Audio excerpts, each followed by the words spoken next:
+1 class बेटा, कल हमने किया था प्राइम मिनिस्टर की रचना क्या है, उसकी अपॉइंटमेंट कैसे की जाती है। आज है हमारा topic functions and powers of prime minister. प्रधानमंत्री के कार्य और शक्तियाँ लिखें या उसका वर्णन करें। देखिए बेटे, मैंने आपको कल भी बताया था कि हमारे देश का जो वास्तविक शासक है वो प्राइम मिनिस्टर है। हमारे सारा जो देश का शासन प्रबंध है वो प्राइम मिनिस्टर के आसपास ही घूमता है। इसलिए कहा जाता है कि प्राइम मिनिस्टर एक ऐसा सूर्य है जिसके आसपास सारे ग्रह घूमते हैं। मतलब उसके पास इतनी शक्तियां हैं कि उसकी तुलना सूरज के साथ की जाती हैं और भारत में उसकी शक्तियों का मुकाबला कोई भी नहीं कर सकता। भारत के प्राइम मिनिस्टर की तुलना बेटे अमेरिका के राष्ट्रपति से की जाती है। देखें इसकी कौन कौन सी शक्तियां हैं। सबसे पहला काम जो प्राइम मिनिस्टर द्वारा किया जाता है वो है मंत्री परिषद का निर्माण। मतलब ये काउंसिल ऑफ मिनिस्टर की फॉर्मेशन करता है। मैंने आपको कल भी बताया था आर्टिकल 75 में लिखा गया है कि प्रधानमंत्री की नियुक्ति राष्ट्रपति द्वारा की जाती है और बाकी मंत्रियों की नियुक्ति राष्ट्रपति प्रधानमंत्री की सलाह से करता है। परंतु सच्चाई तो ये है बेटा कि प्राइम मिनिस्टर की अपॉइंटमेंट में भी राष्ट्रपति अपनी मर्जी का इस्तेमाल नहीं कर सकता।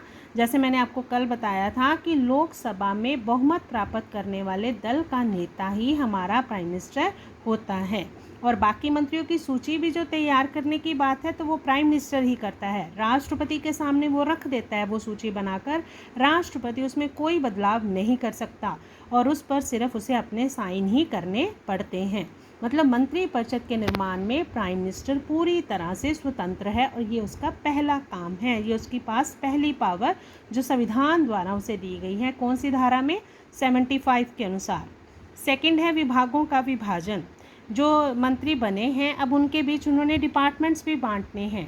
तो प्रधानमंत्री क्या करता है? मंत्रियों में विभागों का विभाजन करता है। वो देखता है कि किस मंत्री में क्या योग्यता है, उसकी योग्यता के अनुसार ही उसे डिपार्टमेंट दिया जाता है और जिसके योग्य वो समझता है उसे वही विभाग दे देता है। ज़्यादा इम्पोर्टेंट जो विभाग होते हैं वो ज़्यादा इम्पोर्टेंट नेता को वो सौंप देता है।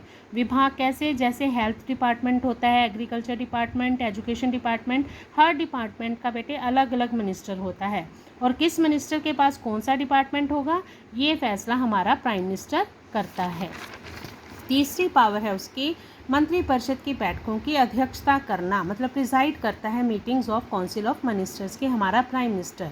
वो मंत्रिपरिषद की बैठकें बुलाता है, उसे समाप्त भी करता है। बैठकों में होने वाली जो बहस होती हैं उन पर कंट्रोल भी प्राइम मिनिस्टर रखता है।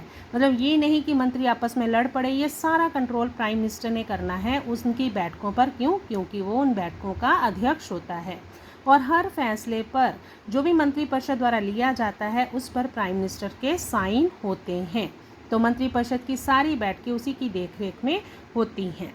चौथा उसकी जो शक्ति है, कार्य है, वो ये है कि राष्ट्रपति और मंत्रिपरिषद के बीच कड़ी का काम करता है। लिंक होता है प्रेसिडेंट और काउंसिल ऑफ मिनिस्टर के बीच। कौन? हमारा प्राइम मिनिस्टर। कोई भी मंत्री जो है वो प्राइम मिनिस्टर से पूछे बिना राष्ट्रपति से नहीं मिल सकता और अगर राष्ट्रपति ने किसी मंत्री से मिलना है तो उसे भी पहले प्राइम मिनिस्टर की परमिशन लेनी पड़ती है। मतलब सीधे डायरेक्ट ना राष्ट्रपति मंत्रिपरिषद से मिल सकता है और ना ही मंत्री राष्ट्रपति से मिल सकते हैं। उन्हें पहले प्राइम मिनिस्टर से परमिशन लेनी पड़ती है, फिर वो मिलते हैं आपस में। तो इस तरह से कहा जाता है कि दोनों के बीच एक कड़ी का काम करता है, लिंक है ये। नेक्स्ट है राष्ट्रपति का मुख्य सलाहकार होता है, एडवाइज़र होता है प्रेसिडेंट का प्राइम मिनिस्टर। देखें हर मामले पर राष्ट्रपति को ये सलाह देता है। संविधान के अनुसार राष्ट्रपति प्रधानमंत्री की सलाह मानने के लिए मजबूर नहीं होता, लेकिन वास्तव क्या है, सच्चाई इसमें क्या है कि प्रधानमंत्री की इच्छा के विरुद्ध वो कोई काम कर ही नहीं सकता। इस तरह उसे उसकी सलाह माननी ही पड़ती है। लास्ट उसकी पावर क्या है? प्रधानमंत्री जो है वो संसद का नेता होता है, लीडर होता है पार्लियामेंट का। पार्लियामेंट के दो हाउस होते हैं, लोकसभा और राज्यसभा। लोकसभा में बहुमत प्राप्त दल का नेता ही हमारा प्राइम मिनिस्टर होता है। तो वास्तव में लोकसभा पावरफुल हाउस है, इसलिए संसद का नेता भी प्राइम मिनिस्टर ही होता है और वो संसद का नेतृत्व भी करता है। उसकी इच्छा के खिलाफ संसद में कोई भी काम नहीं किया जा सकता और राष्ट्रपति को कहकर प्रधानमंत्री लोकसभा को भंग भी करवा सकता है। फिर वही बात, राष्ट्रपति को सिर्फ साइन करने हैं। जब प्रधानमंत्री ने बोलना है, उसके पास प्रस्ताव भेजना है, तो राष्ट्रपति ने चुपचाप उस पर साइन कर देने हैं, जिससे फिर लोकसभा भंग भी हो जाती है।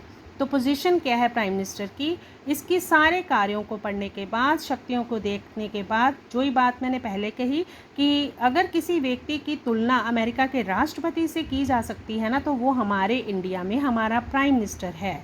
क्योंकि राज्य प्रबंध का कोई भी क्षेत्र ऐसा नहीं है बेटा जो प्राइम मिनिस्टर के हस्तक्षेप के बिना चलता हो, मतलब हर चीज़ में उसका इंटरफेरेंस रहता है। अगर हम ये कहें कि वो कैबिनेट मतलब काउंसिल ऑफ मिनिस्टर की मेहराब का मतलब नींव पत्थर है, उसकी बिल्डिंग का नींव पत्थर है, राष्ट्र का नेता है, राज्य रूपी जहाज का कप्तान है, जिधर को चाहे वो, जिस तरह कप्तान अपने जहाज को जहाँ पे मर्जी ले जा सकता है, ठीक उसी तरह प्राइम मिनिस्टर देश को चाहे जिस ओर ले जाए वो उसकी अपनी मर्जी होती है। तभी तो लोग उसे सितारों में चांद भी कहते हैं। अंत में मैं फिर से यही कहूँगी, प्राइम मिनिस्टर कैसा है, उसकी पोजीशन क्या है, ये डिपेंड करता है बेटा उसकी पर्सनैलिटी पर और उसको संसद में मिले बहुमत पर। अगर लोकसभा में उसके पास बहुमत है तो उसकी शक्ति जो है, उसकी जो स्थिति है, पोजीशन है, वो बहुत पावरफुल बन जाती है। ओके बेटा।